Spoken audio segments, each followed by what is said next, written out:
All right, ladies and gentlemen, I'm back. To be candid with you, I could listen to Michael Saylor talk about Bitcoin for hours. His insight, his ability to figure this out in regards to what Bitcoin is and the opportunity that Bitcoin represents is phenomenal, right? So, what is Bitcoin, right? It's digital currency.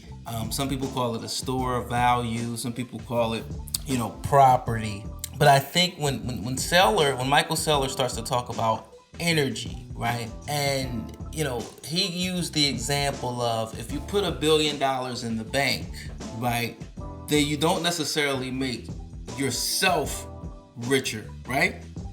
You may make the bank richer, but in terms of what you put in and what you get out, it's disproportionate, right? So what Bitcoin to me is starting to represent or resemble is it's like a sun, right? It's like the more energy that you put into it, the more energy that it radiates out, right? Exponentially, to the point whereas Tesla, when Elon put 1.5 billion into it, as we speak, that investment has most likely increased by at least $1 billion, right? So think about that for a second, right? That's what we look for from stocks, right? Can we catch a 10xer? Can we catch a 5-bagger, right? But somehow Bitcoin has, to me, been able to not only become a store of value, but more like a store of energy, and then an entity, a concept, a ball of energy that can actually radiate that energy back out to all of us exponentially more than what we put in. And I think that's what we're looking for, right? So when you think about what is money, right? Money is a representation of our energy, our thought, our effort that we put out into the world, right? So if you're a laborer, right, you work a certain amount of hours per day for a certain amount of days, and at the end of a week or 2 weeks, you get paid, right?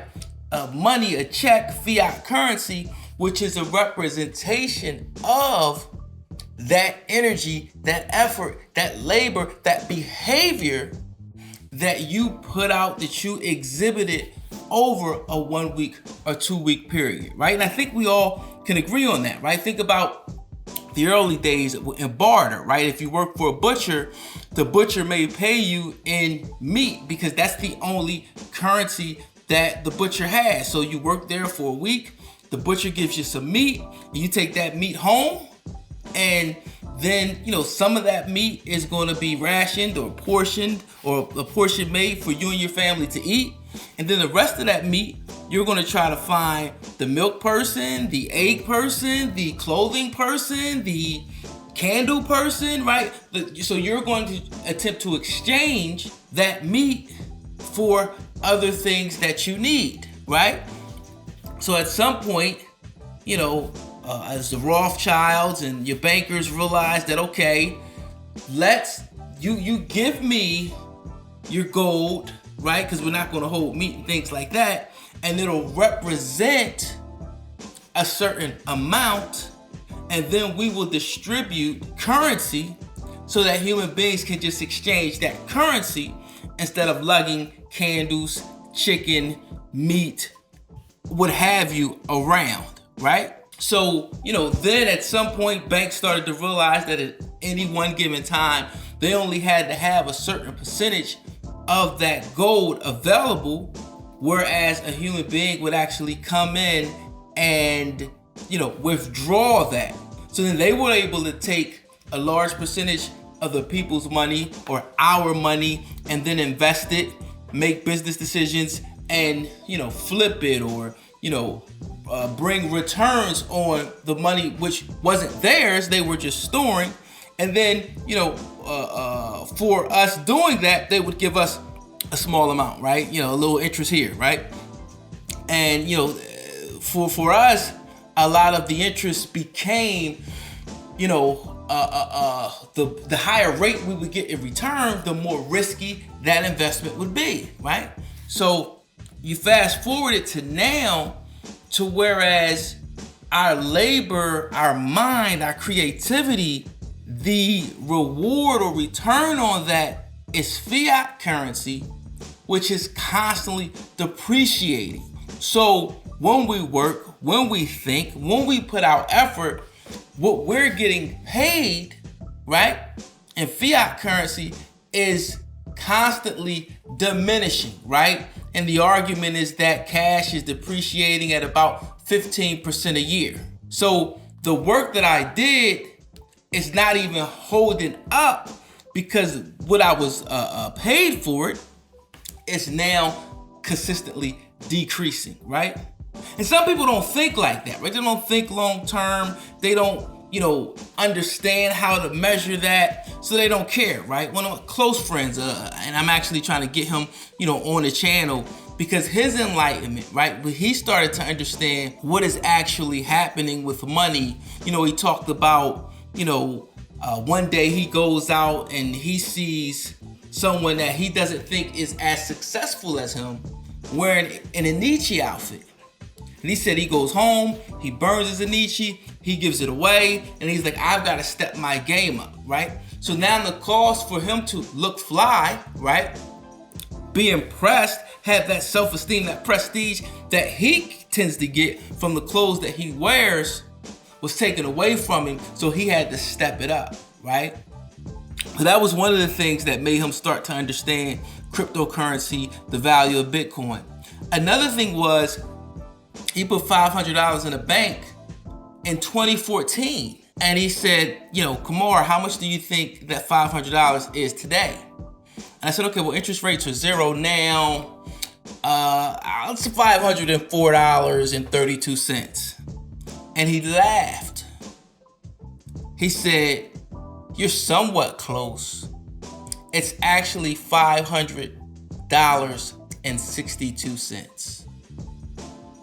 And I said, do you realize if you would have put that money in Bitcoin, that same $500 could be $50,000 right now? That's the value of Bitcoin, right? That's it, right? That crystallized it for him. So he said, man, I may have missed it up from 0 to 50,000, but I won't miss the rest of it. And listen, some people aren't going to want to hear it, right? Some people are going to be like the butcher in Gangs of New York. Thank God I die a true American, because they are not going to want to progress. They're not going to want to keep up with innovation. But I think Ayn Rand calls it the divine right of procrastination. I'm just going to stay the same until my time is called. Some of us want to live, if that makes sense, right? So for me, Bitcoin's a no-brainer. And to me, it's walking a similar road as Tesla, right? There's an old guard that want things to stay the way that it was. They want dividends. They want bond yields, right? They want slow and steady, right? And they don't understand that we're in the microwave generation. We're in the meme generation. We want things much quicker. And we are willing to put in the work, the effort, the creativity, the mental power to make those things happen. So to me, the reason why you see the pitchforks and the mobs, right? The energy you're with, the Teslas and the Bitcoin, is because there's a group of us that we believe. We believe that one day we're going to be like Star Wars, with potentially a galactic senate, galactic credits, right? Living on Mars, living on one of Saturn's moons, living in one of those other galaxies, right? Potentially. Sky's the limit. We're not going to stop. And if we believe that Bitcoin is not only a better store of value than gold, but also is more powerful, right? Takes our energy and exponentially increases it, then how are you going to stop us? How are you going to tell us we're not right? Once again, screw your fundamentals. Screw your art that's stick figures. Screw your baseball card. And then it's this thing, eternal life, right? So now when I want to leave something to my daughter, to my grandchild, right? It may not necessarily be a piece of property in Florida. What if they don't want to live in Florida? What if they don't understand the maintenance, right? It's mobile. I can move this cryptocurrency in a matter of seconds. If I got a family member that's struggling overseas, a Chamath Palihapitiya talked about thugs that when you send money overseas to some of these third world countries, and even second world in some instances, then there's thugs that are there that are saying, you gotta give me a percentage of your money. We're saying no. I can send you money in a blink of an eye. Then no one knows.